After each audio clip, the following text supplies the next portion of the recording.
And Merry Christmas to everybody. Hi, Lisa. Hi, Tito Joe, Michael, Franco, and Angelica. Thank you so much for being here, in spite of the fact that it's just Lisa here in the studio because of pandemic protocol. So let's begin with this. I wanted to ask about 2021. What big things, challenges, events happened in your lives in 2021? We'll begin first with Lisa and then go to the others who are joining us via Zoom. Lisa. The challenge for me was really trying to manage the fact that I had a son who graduated from high school. Education, as you know, has been primarily online still. And it was difficult for my son because he was a graduating senior, so he missed a lot of the milestones that most seniors will have, like a live graduation and a prom and so many things. Even his exams were not done online. So that was one of the bigger challenges. And then not being able to get together with family as often as we would have liked, or, our family isn't even so large, but whenever we do get together, until now, we don't do it all together in the same house on the same day. We'll usually have to split it. My family will be there on one night, and then let's say Joe will come on another night with his family, and so we haven't had a large one. That's one of the challenges. But you're still grateful, right? I mean, in spite of everything that's happened, yes. There are things that still made us happy, no? Yes. And I'm grateful to see how everyone, regardless of their where they are or where they're coming from, has tried really their best to adapt. And I'm especially grateful for the teachers in my children's schools, because I see that they have tried their hardest to continue to make learning possible for my children, and to make them not so traumatized, I guess, by the fact that we're still in the middle of a pandemic. Let's ask Tito Joe and Joe, Michael, Franco, and Angelica the same question. Tito Joe, hi, Merry Christmas to you. Again, like I said, tradition, we can't do away with this. We always have to have this every Christmas. So for you, Tito Joe, and your other kids who are joining us via Zoom, what are you grateful for in 2021? What are those big things, big events that happened in your life in the last year? Well, first of all, Pia, I want to thank you sincerely for having us every year, year after year. And, it's something that we look forward to every year. But to answer your question, the biggest challenge for me is running the business remote control. I have not flown to the south. I have not flown to Negros nor to Iloilo in 2 years. And, I talk to my people on the phone every day, 6 or 7 times a day.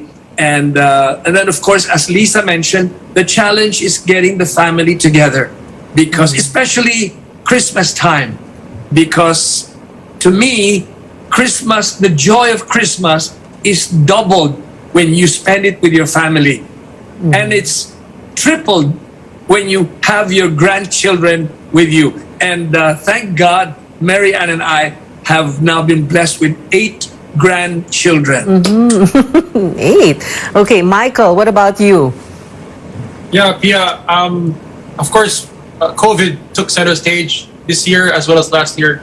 So I'm just grateful that our family are still in relatively good health, and we still have a chance, although not as often, to get together. So I'm grateful for those special moments. Angelica?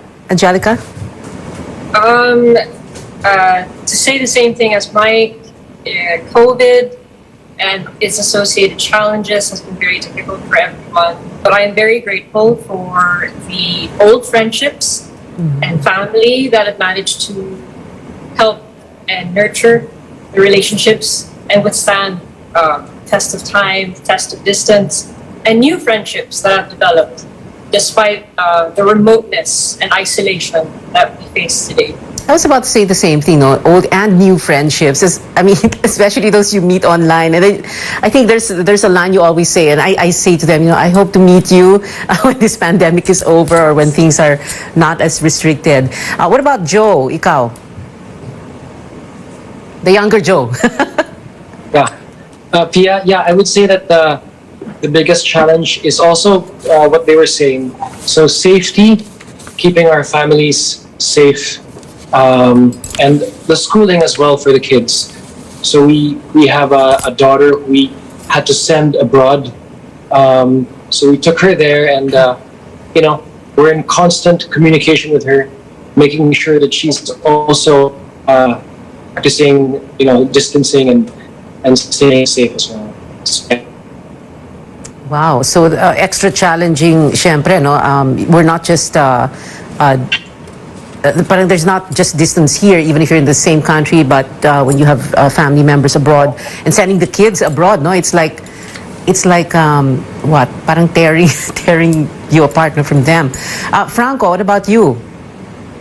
Very similar, Pia.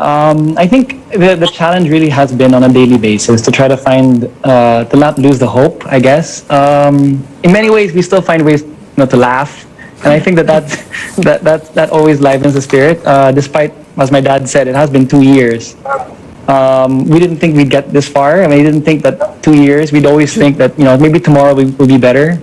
But, in many ways, that sort of hopeful mentality, I guess, has sort of kept all of us and sustained all of us, which I think is a good thing. It's both a challenge and I guess a blessing, just to keep that hope. Mm-hmm. Extra challenging, but still, like you said, no, an extra blessing.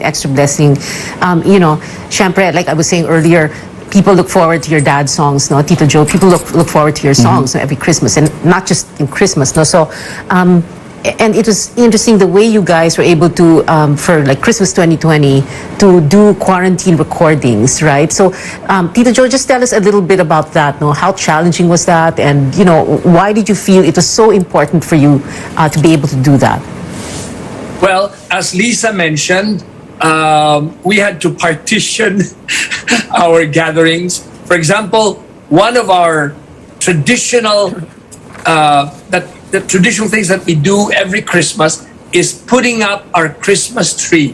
When we all gather, all children and grandchildren, we decorate the Christmas tree with ornaments and decors that belong to each one of them throughout the years. I mean, we've had this same Christmas tree now for many, many years.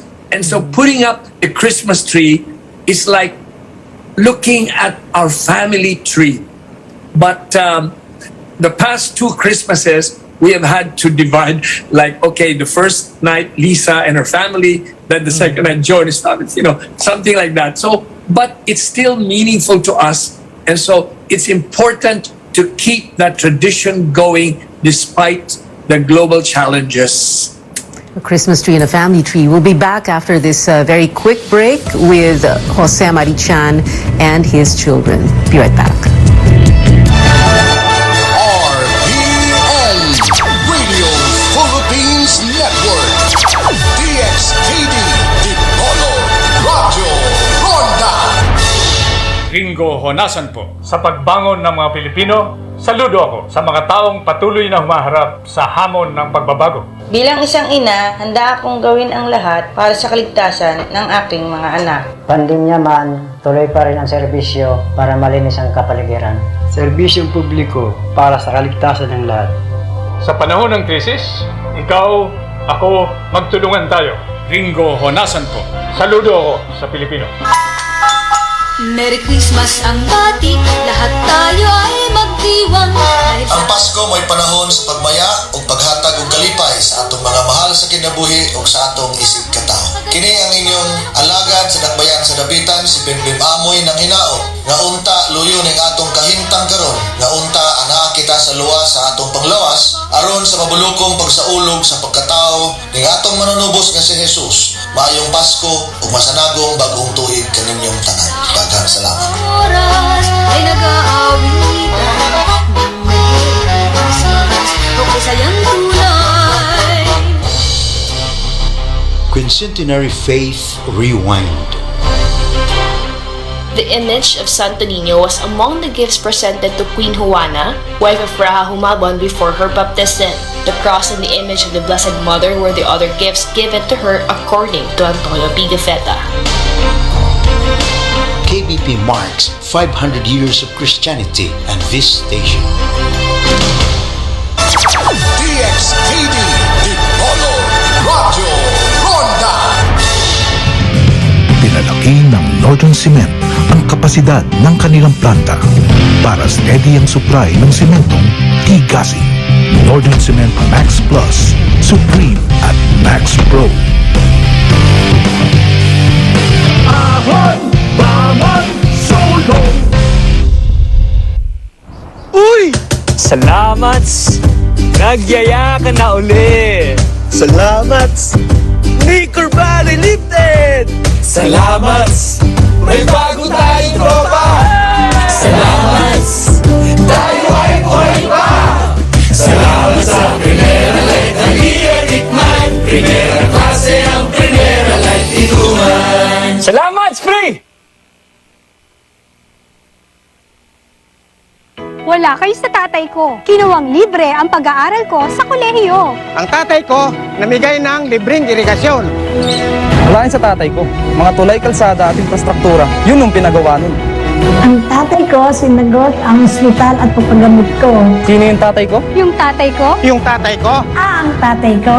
Si Tatay Digong? Si Tatay Digong? Si Tatay Digong? Si Tatay Digong? Siya ang tatay ko. Mabuhay ang malayang Pilipinas.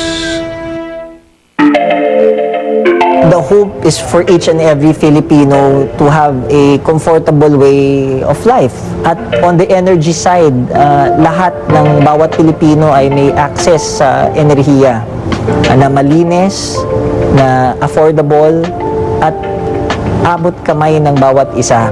The successful implementation of various initiatives during some of the best and most trying times is a testament to the depth and strength of our relations.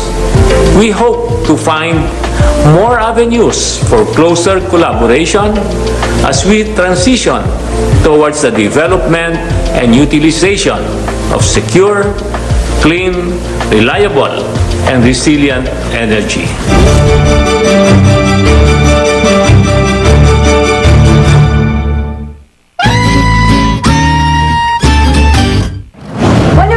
Times of the year is Christmas. Dahil ito ang oras na nagsasama-sama ang pamilya. May reunion ng barkada.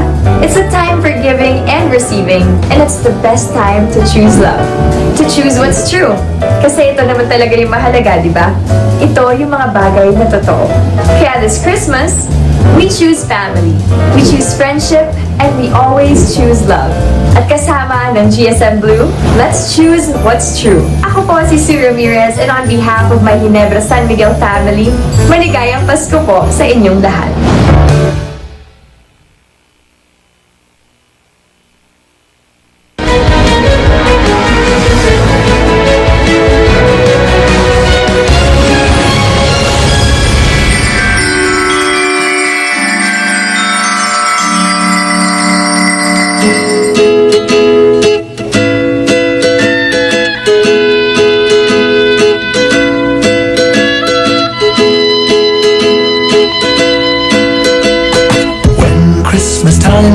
Around, I become a child again. Something about it just makes me feel young, like a child again. The time of year and there's magic in the air. Wherever I go, love is streaming everywhere. The people I meet on the street, I wanna greet them with a cheer. The first sign of Christmas begins on the first December morn.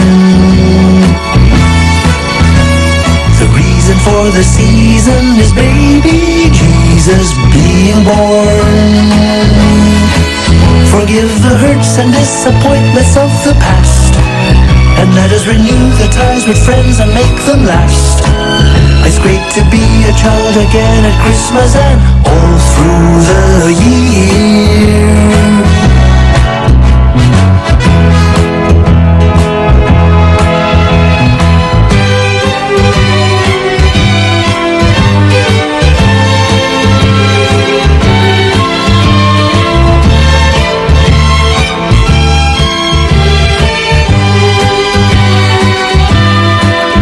Time of year when there's magic in the air.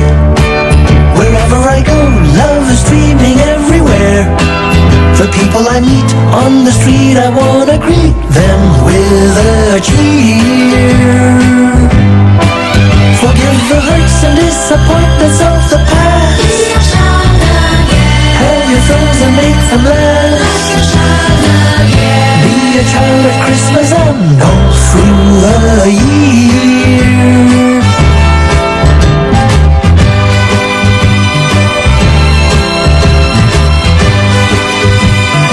Welcome back to this CNN Philippines Christmas tradition. Jose Marichan, or Tito Joe, to me and to many, and his children, Liza, Joe, Michael, Franco, and Angelica, are joining us here in this Christmas special. So this question will go first to the Chan siblings, and I want to begin with those who are joining us via Zoom. So that would be Joe, Michael, Franco, and Angelica. In the past Christmas episodes, our specials, I would always ask you about what were your Christmases like when you were kids, and you would make kwento about New York, for example, di ba? And so many other places. But now my question is, what kind of Christmases do you give your own children? What we do still is the Advent calendar. So our youngest still gets excited every day to open the door for that day. So, for example, December 15th, what is the surprise lurking behind the door of December 15th? And so it's a countdown until you reach December 24th. So that's true that continued with our kids as well. Michael, I'm sorry, Franco muna. Franco, what about you? Well, naturally, I think you do what you know, right? So I think I've unconsciously been replicating the childhood I've had with my dad and my mom. For the childhood that I'm sort of giving to my daughter, and as my little growing family. I guess that's how traditions are made, no? I guess if I were to say that sort of togetherness, following the theme that Dad said, if togetherness has always been sort of a tradition, whether happy or sad, stupendous, or even simple ones, all of them are special, and I think that is one tradition that that I definitely am imparting, and I want my kid daughter to sort of get used to. No choice. Okay, well, Michael and Angelica pala don't have kids yet. That's right. Pero madadagdagan din yan, yung 8 grandkids. So we're gonna go to Liza now. Liza, tell us. Well, when I was growing up, as you know, I grew up in New York, and it was really just our immediate family. And so a big part of my Christmas were the religious traditions. So since my eldest was a young kid, I would bring him with me to Simbang Gabi, Misa de Gallo, and I think my kids still look forward to that excitement of they're tired, but then I wake them up and I say, we have to go. And then I try to involve them also with serving. It's better this Christmas because we're actually able to go to physical mass. Because I think really, I want to stress with my children that that's the most important reason for the season, right? I mean, it's not about the commercial Christmas, so we still do that. That's true. Tito Joe, this Christmas, well, kanina you said na nga, no, you'd always have to like divide up the family, no? So Lisa's family first and Joe's for another on other different nights. But this Christmas, what is it going to be like? Will you get together with the kids and the grandkids? Of course, given the pandemic, and then we have this new variant coming in. What are your plans? Well, I always stress upon my children that, especially because of this pandemic, the realization that the spirit of Christmas is giving and sharing. And so what better way, what better time to live that spirit of Christmas than now, because a lot of our people are suffering, a lot of people are unemployed, underemployed, and so in fact, in one of my songs that we all sang together, there's a portion there that Franco sang, and I will let him now recite the words to that stanza of "I remember my Christmas when we went around." Frank, why don't you? Yeah, do us the honor? it goes like that. It goes. I remember my Christmas when we went around. Wait, why are you reciting it? Sing it na. Come on, let's hear that chant. I remember my Christmas when we went around. My daddy drove us down to some orphans in town. We gave lots of goodies away. Lots of happy faces made our day. We learned that giving and sharing is the real Christmas way. Wow, giving and sharing, the real Christmas way. We'll have more on this CNN Philippines Christmas tradition with Joe Marichan and his children on Newsnight. Stay with us.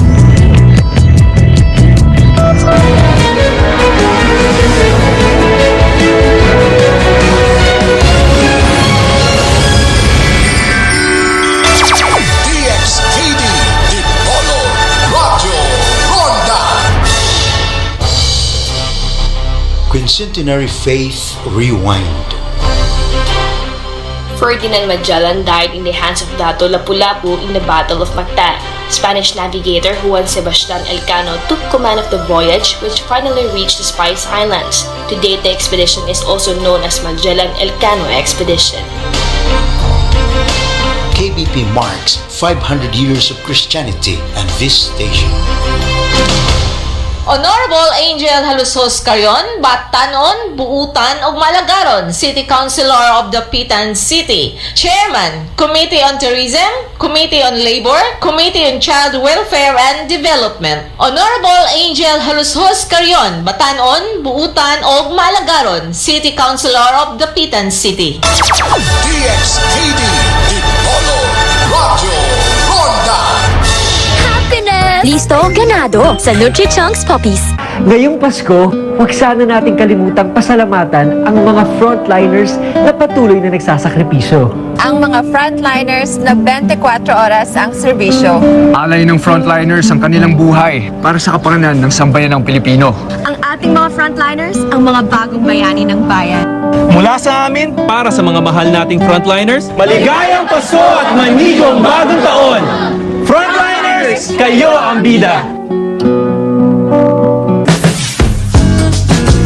When it comes to my family, I make sure to give them only the best. Meals that are healthy, safe, and flavorful. Enjoy home-style goodness with Magnolia ready-to-cook chicken templados. Pre-marinated, it is made from fresh chicken. It is so easy to prepare and super delicious. Also high in protein, which helps boost our immune system. Get your Magnolia ready-to-cook chicken templados from Magnolia Chicken Stations in chicken tocino flavor and the chicken teriyaki. Uy! Salamat! Nagyaya ka na uli! Salamat! Liquor Valley Lifted! Salamat! May bago tayong tropa! Salamat! Tayo ay buhay pa! Salamat sa Primera Light ang iyanikman! Primera klase ang Primera Light ikuman! Salamat, Spring! May pagbabago man sa dekorasyon, sa pangangaroling, at sa simoy ng selebrasyon. Ang maiiwan na damang-dama ay sarap ng Pasko na buong-buo. Sarap na hatid ng Pure Foods Noche Buena. Sarap na dala ng pamilyang bumubuo sa Pasko. Buo ang Pasko sa Paskong Pure Foods. Ang tatay ko, ginawang ligtas, panatag at maayos ang buong bayan. Wala yan sa tatay ko. Ibinalik ang ganda ng Boracay. Mas magaling yung tatay ko. Nakamit niya ang kapayapaan sa Mindanao. Ang tatay ko, sinagot ang ospital at papagamot ko. Sino yung tatay ko? Ang tatay ko. Tatay ko. Ang tatay ko? Si Tatay Digong. Si Tatay Digong. Si Tatay Digong. Si Tatay Digong? Siya ang tatay ko. Taas noo nating pagmalaki tayo ay Pilipino. You would be surprised that even plants in your own backyard could add some oomph to your cocktail. I have here some fresh rosemary to give a spin on our classic Negroni, or as we'll call it, home garden mix. For this cocktail, you'll need, and for the tools, I'll cut a piece of my rosemary, then I'm going to torch it and trap it into my glass. Set it aside to let it smoke while we mix our drink. Get your mixing glass and combine all of your ingredients. Then we add our ice and then we'll stir for about 30 seconds. Now we're going to grab our glass and add fresh ice, strain and pour your cocktail. Garnish this with a fresh sprig of rosemary. And And there we have our home garden mix made with GSM Premium Gin.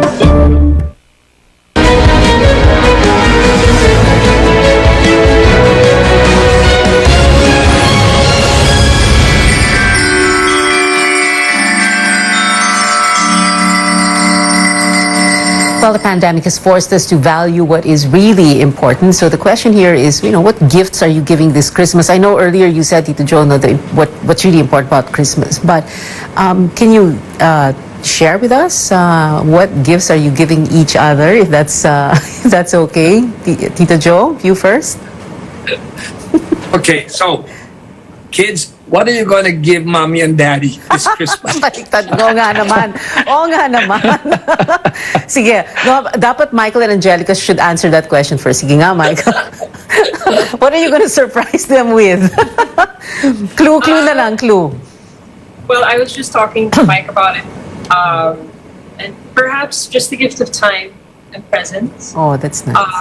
Given how many people are suffering everywhere, all over the world, especially many of our countrymen, at least in my case, I will be giving donations to charity or gifts in kind. And again, time spent, especially with those that I haven't seen in very, very long. I think that this pandemic has taught us the importance of being present and there for each other in this time of crisis. So nicely said. Michael. Yeah, Pia, there are certain charities and foundations which are very close to the hearts of my dad and my mom.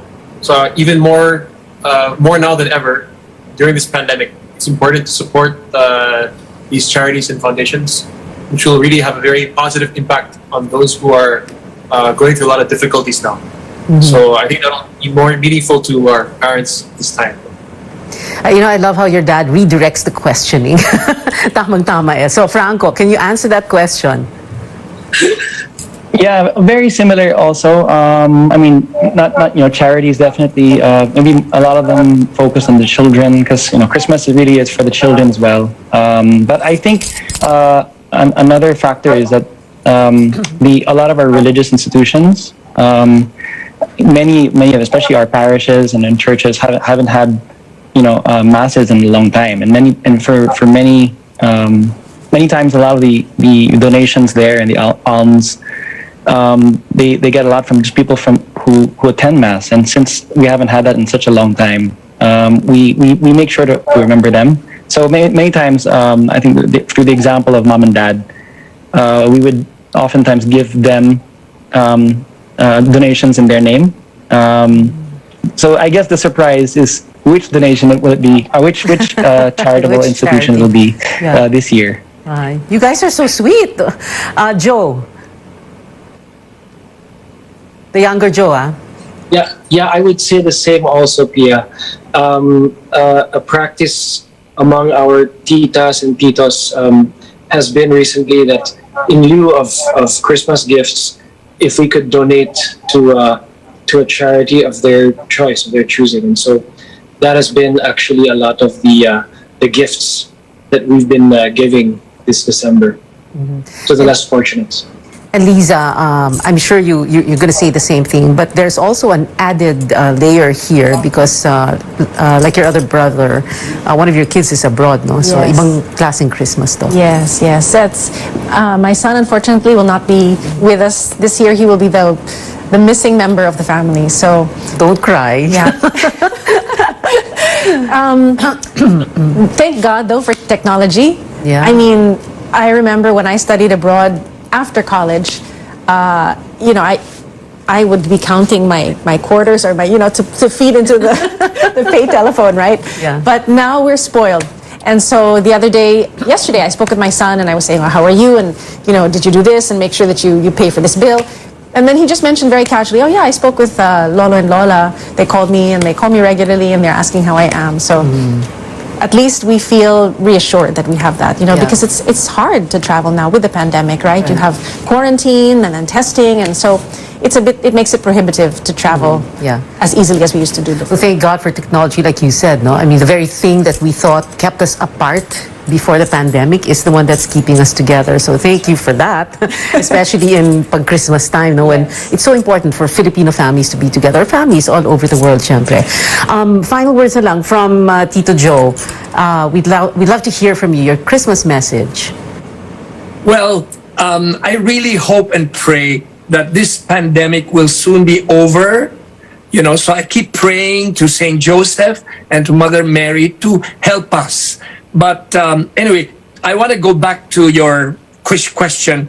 And the first thing that I, want to do is to protect the people working for us, our employees. They're the first that you have to. And then, of course, you also help your parish churches. I'm talking now to the audience. Your parish churches need your help much more than ever. So I want to wish everyone a truly blessed Christmas, complete with God's loving blessings of good health, prosperity, and joy in your hearts. And I really hope, Pia, that this election we will be able to choose a leader with the help of God, that the leader who will have the vision to lift our country so that our people will have productive and better lives. Thank you so much, Mr. Jose Marichan or Tito Joe. Thank you very much, and a Merry Christmas to you and to your children, of course, Lisa, who's here in the studio, Joe, Michael, Franco, and Angelica. This has been a CNN Philippines Christmas tradition with Jose Marichan and his children here on Newsnight.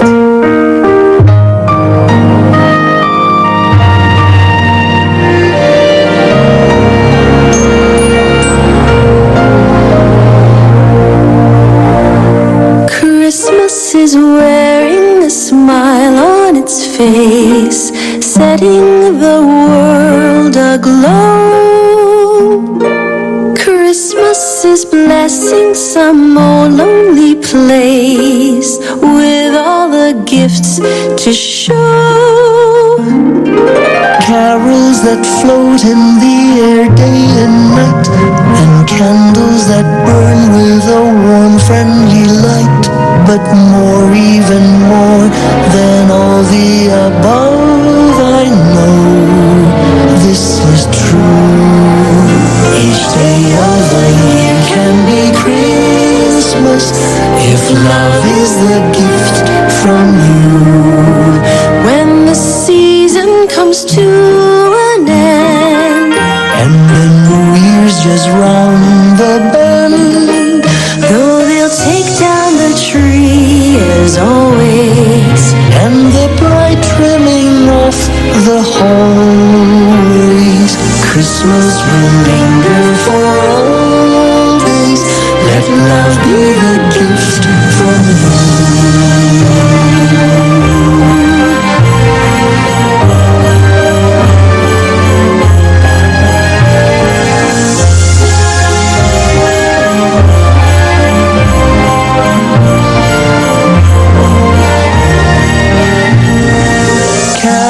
That float in the air day and night, and candles that burn with a warm, friendly light. But more, even more than all the above, I know this is true. Each day of the year can be Christmas if love is the gift from you. When the season comes to an end, and the New Year's just round the bend, though they'll take down the tree as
Aron makumpisan man ang mga Katoliko sa pare. Aduna ba'y kapuslanan ang atong pagampo o pagdebosyon sa mga santos? Unsay kahulugan sa krus ug pagpanguros diha sa pagtuong Katoliko? Unsa ang papel ni Santa Maria diha sa plano sa kaluwasan?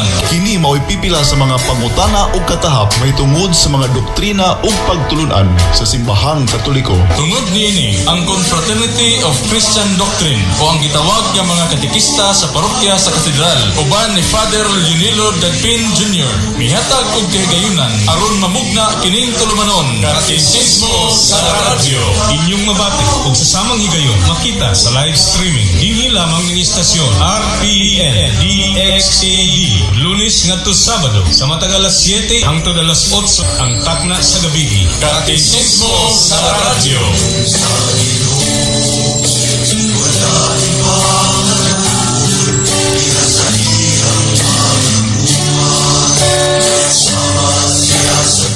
Mas pinalawak, mas pinalakas. RPN sa iba't ibang mga lalawigan.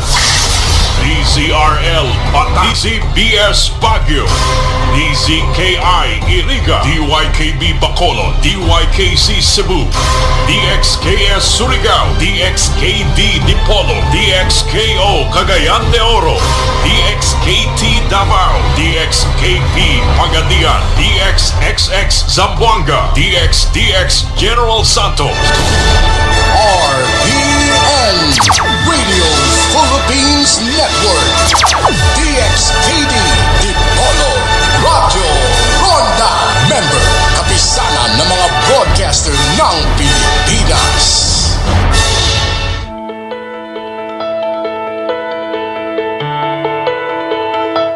The onset of the cold burr months and the long preparation leading to Christmas is something we all look forward to. However, it also comes with some illnesses that are common this time of year, and allergic rhinitis is one of them.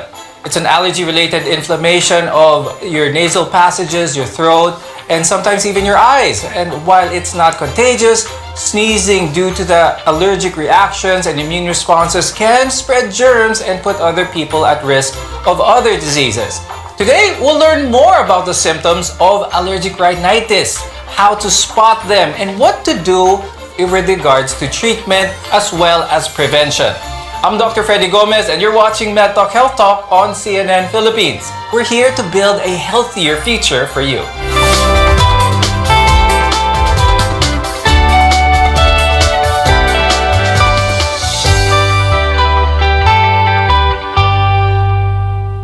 Now, allergic rhinitis is triggered by allergens, and allergens can be found in so many things: pollen, mold, cockroaches, insects, particles or flakes from skin from certain animals.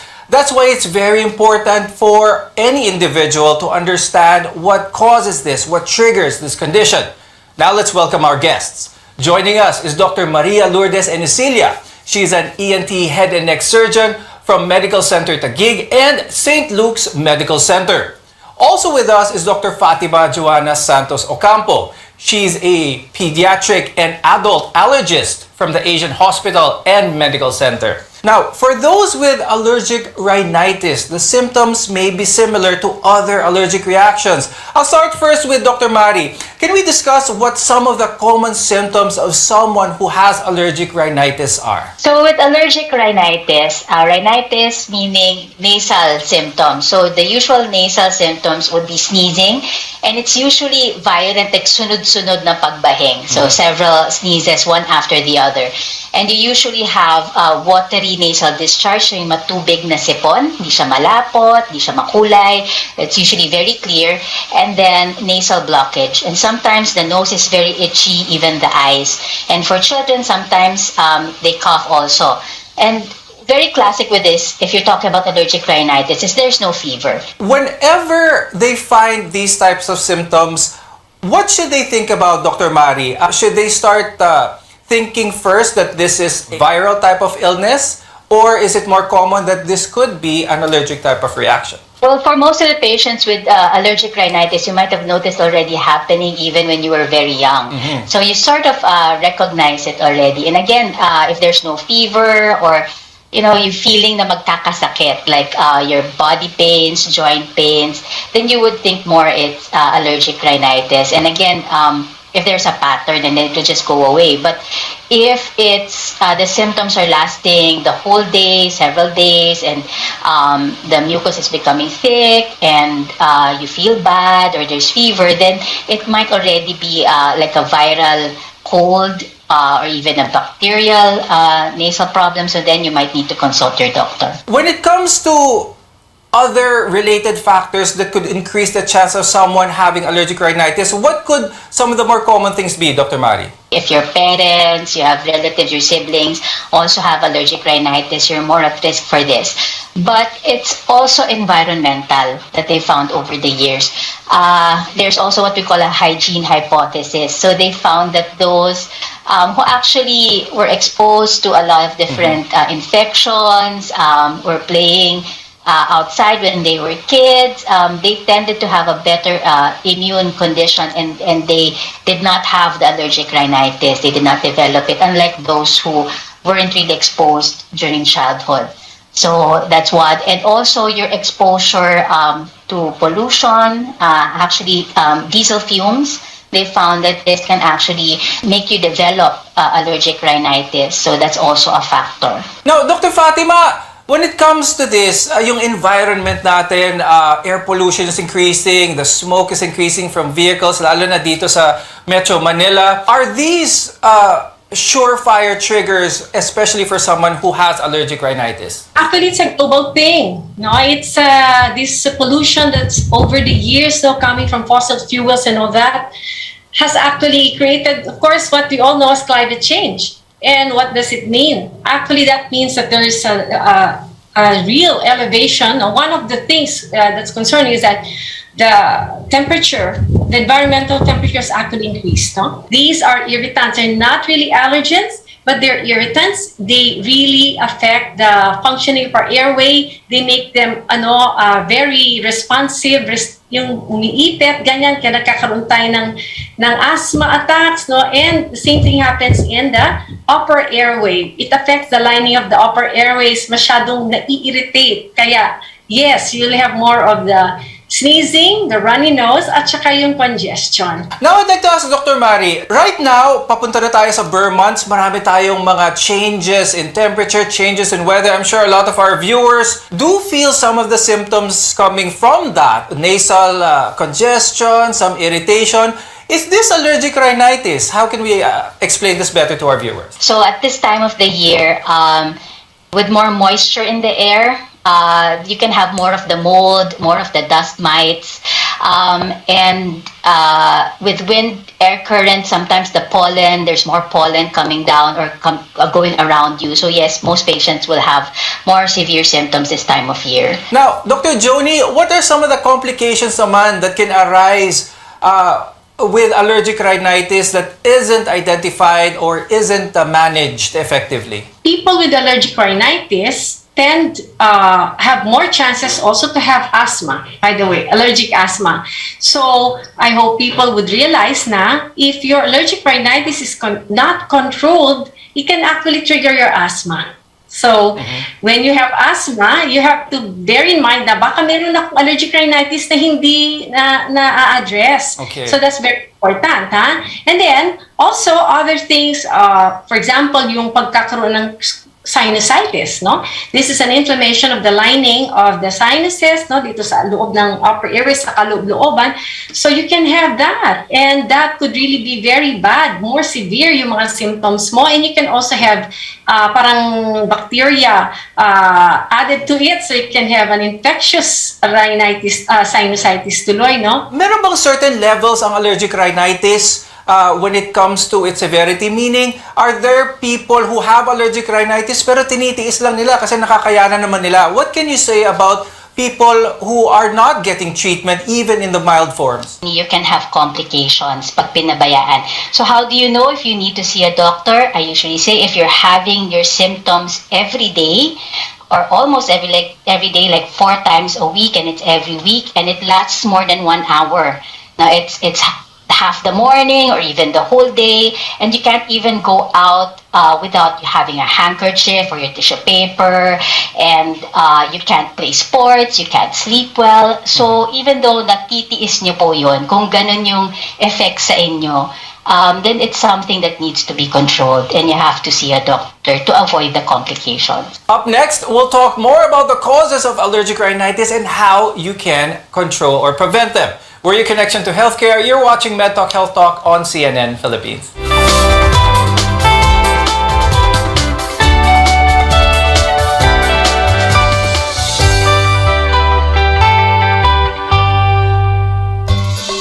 Loren Legarda po. 18 years akong senador at nagsulong ng mga batas na nakakatulong sa mga nangangailangan. Free college education law. Para sa aming edukasyon. MSME law. Batas para sa aming kabuhayan. Climate Change Act. Mga batas para sa kalikasan at climate change. Mga batas na ginawa ko na napapakinabangan ngayon. Sana makatulong pa ako sa mas marami. Loren Legarda. This is a paid advertisement. Dapitan City Councilor Jezebel Bing Balisado, konsehal sa Dakbayan sa Dapitan nga dali duulon og maabibihon sa iyang mga katawhan. Konsehal Bing Balisado maluluyon og matinabangon sa tanang higayon. Konsehal Bing Balisado sa Dakbayan sa Dapitan. Quincentenary Faith Rewind. The image of Santo Niño may have come from Michelin, Flanders, now part of Belgium. There are surviving images that resemble the one in Cebu from 16th century Flanders. King Charles I of Spain grew in Flanders and must have obtained and given images of the Santo Niño for the expedition. KBP marks 500 years of Christianity and this station.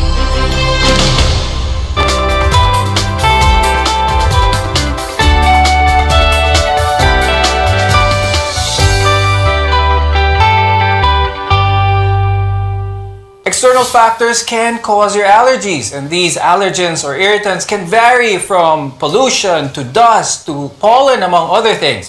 Now we'll go more in depth with the allergens that can be found inside your home and how you can control and prevent any symptoms of allergic rhinitis. I'm Dr. Freddy Gomez, and you're watching MedTalk Health Talk on CNN Philippines. We're together in health.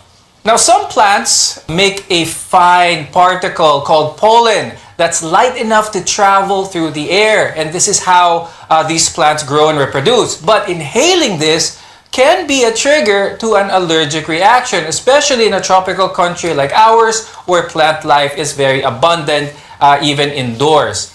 Now, Dr. Joni, how can pollen, specific pollen, actually be a trigger for allergic rhinitis? Pollens come from plants, any so weeds or grasses, mga trees, no?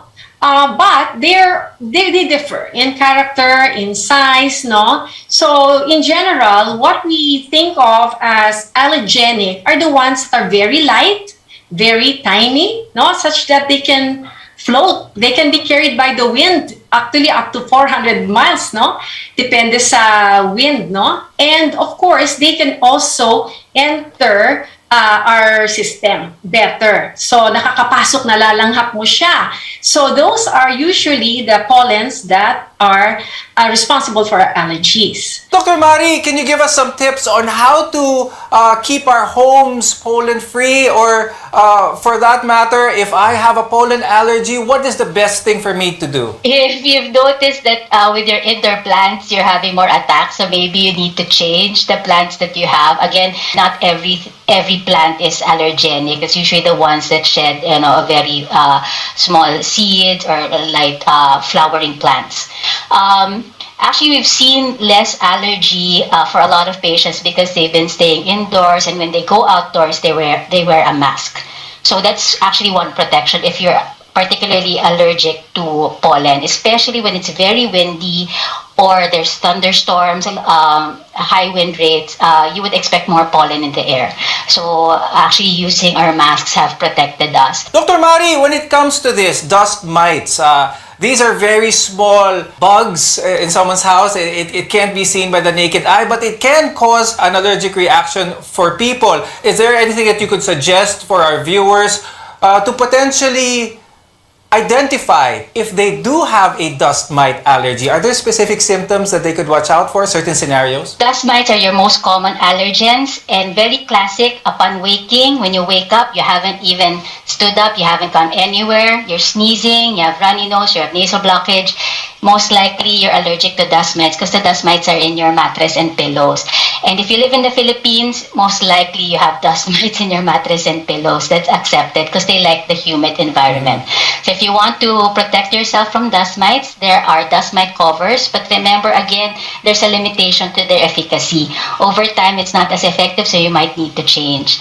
And then they are killed by heat. So you just need to wash your beddings in warm water regularly. But even the mattress and pillows, ideally you expose them to direct sunlight or heat so that you can also kill the dust mites that are there. Dr. Joni, can I ask you naman, meron bang difference ang dust mites and bed bugs? Because a lot of our viewers might confuse the two. Bed bugs are larger than dust mites, no? Bed bugs you can actually see, no, easily. And dust mites are microscopic. For you to really see them, you really need a microscope, no, to see these creatures. They really like to go where the people lie down, we sleep, no? Similarly, the bed bugs also would like to go there. But then the bed bugs also would like to stay in your mga damit, yung mga seams ng mga folds sa mga damit, no? Yung mga ganyan sa materials. Then, you can maybe see them. The bed bugs will not cause allergic rhinitis. However, there are people who can be sensitive to bed bugs, mind you, ha? Pero sa kagat nila, no? Tsaka it's the skin, no? So you would see a pattern of rash na pwede mo sabihin, ay, yan, bed bug yan. Dr. Mari, let's talk about molds. A lot of people may discount this, don't really think about this as something really dangerous, but they can lead to some really serious complications with someone's body. We're very lucky in the Philippines. We have a lot of mold and dust mites. So they love the humid environment that we have. So we have to find ways also to limit our exposure to the mold because they really cause a lot of allergies. You have to remove any damp areas in your bathroom. You clean, you wipe down. Make sure there's the curtains. They tend to develop mold. Damp clothes inside the closet. So you have to minimize these damp areas and decrease the humidity to less than 50% to lessen both the dust mites and the mold. Dr. Joni, let's talk about pets. And are pets really the cause of a lot of allergic symptoms? How can true pet lovers deal with this? What can they do? Well, as with any allergy, this is genetically determined. No? First, you have the predisposition nasa genes natin. A lot of times, no, I'd say 75% of the time. Now, ibig sabihin, may tendency ka na, so baka hindi mo maiwasan yon dahil meron yung nanay tatay mo no, na ipasa sa'yo. So, however, may mga studies rin naman that show that there are some parang tendencies na baka less ang expression ng allergy na yon kapag na-expose ka early in life. Now, if you have an allergy, established allergy already, so ang key pa rin natin is to prevent exposure. So, kung talagang hindi mo mailalayo or hindi mo pamimigay yung pet dog or cat, siguro at the very least, nasa iba silang room or outdoors kung pwede ang sitwasyon. No? Now this time of year, allergic rhinitis is so common. When we return, we'll talk about how to treat allergic rhinitis. Your health is our mission. This is MedTalk Health Talk on CNN Philippines.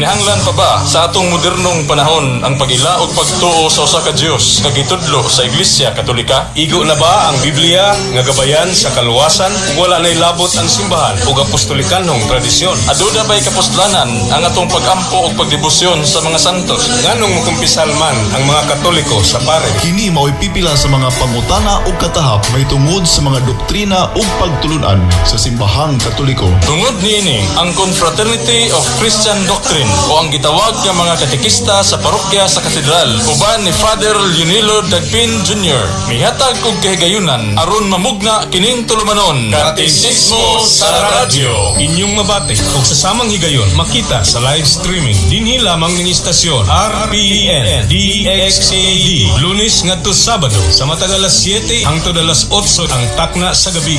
Katekismo sa radyo.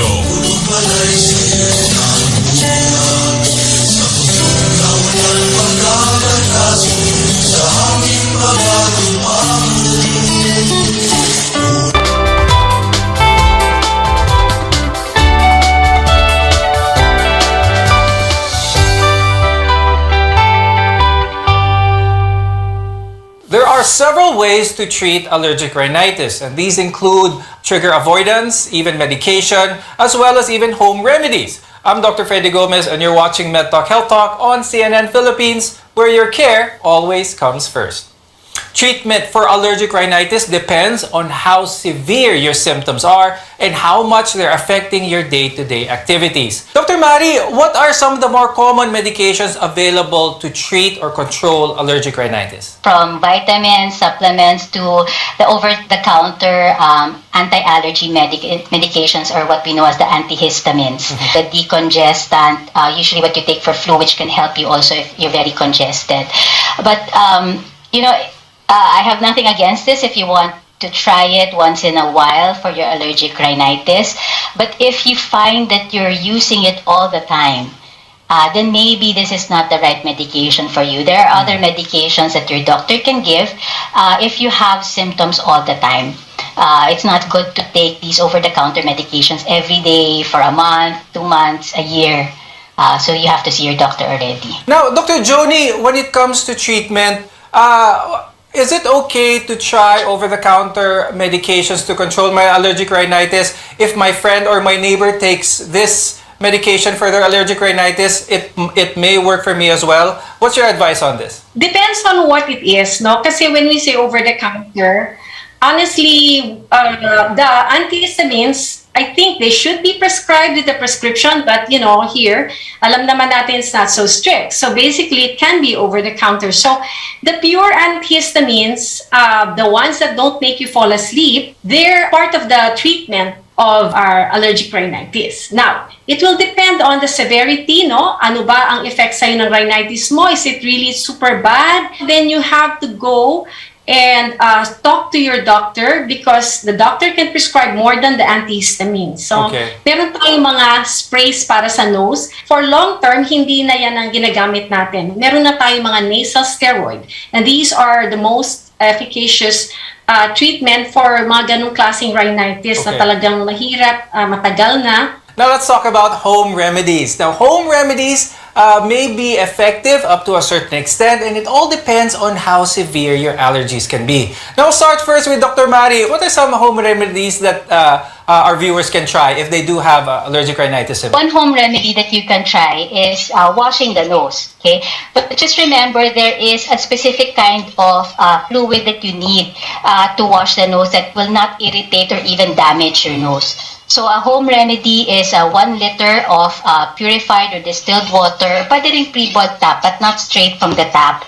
And then 2 teaspoonfuls of non-iodized salt. So remember, it has to be non-iodized.